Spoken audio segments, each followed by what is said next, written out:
All right, Coach, another big win, this time over Carleton on homecoming. What was your general takeaways from that game?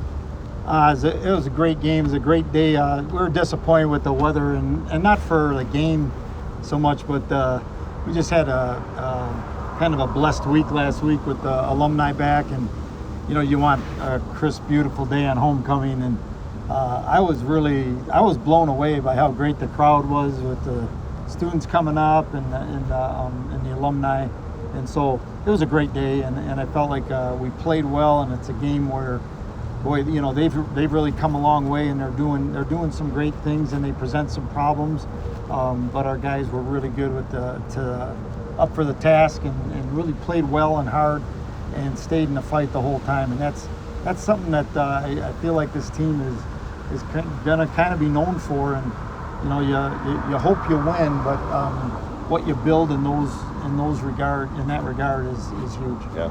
So, sophomore running back Sid Boros had a breakout game, named MIAC Offensive Player of the Week. What's like having just another weapon to add into this offense? Yeah, Sid's a great player. He's out of Becker, and we've known him for a long time. He came into camp last year with a hamstring injury, and then this year he kind of redid it a little bit. So he's a little less surprising to us than other people. But Sid's he's a terrific guy, and he really has some skills and some incredible. There's a race car deal here.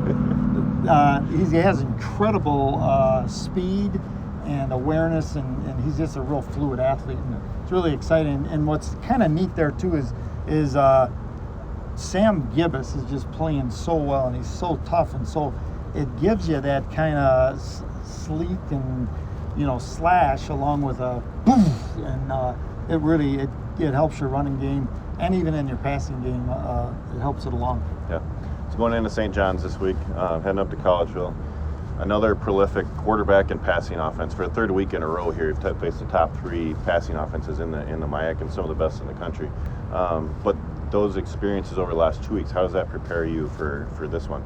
It's great preparation, and it kind of is what it is. Whatever they do, we want to try to make them be uncomfortable. We talk about try to make them play left-handed. So take away their best stuff. Again, Johnny's with Erdman are terrific throwing the ball, but they've got great balance, and so they can do it all. And Carleton doesn't really run the ball as far as handoffs, but their quick passing game is the same thing. I'm proud of our guys to where, sometimes it's sacks, sometimes it's those are cool and those are good stats, but hurrying the quarterback and getting after it. And so we're going to have to disguise some coverages, get after them in certain ways, but really kind of one thing we look at is the quarterback, Carleton's quarterback, he's really good. And it felt like he was just completing them all over because they got some third downs in the second half over and over. And but he was 27 for 61, and that's amazing. So when we can hold a guy, and we've had our MO going back like one calendar year right now has been that hot shot quarterbacks they don't throw as many complete passes against the Royals, and that's by design, and some of it's pressure, some of it's coverage, and that mix is important. Yeah, so the predicted weather for this Saturday, snowy, maybe cold, windy, nothing like it's been so far this week.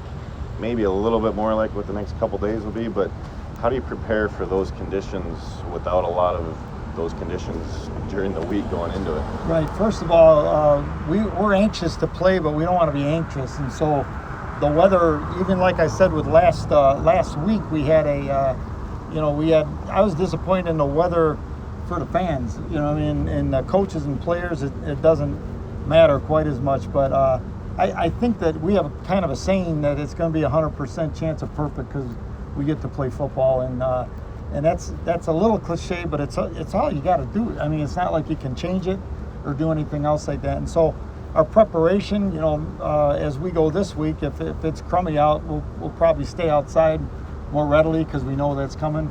But I don't think it can really prepare for it. You just on game day you play the best game you can. Yeah, well, it should be a good one. Should be a great one. Can't wait.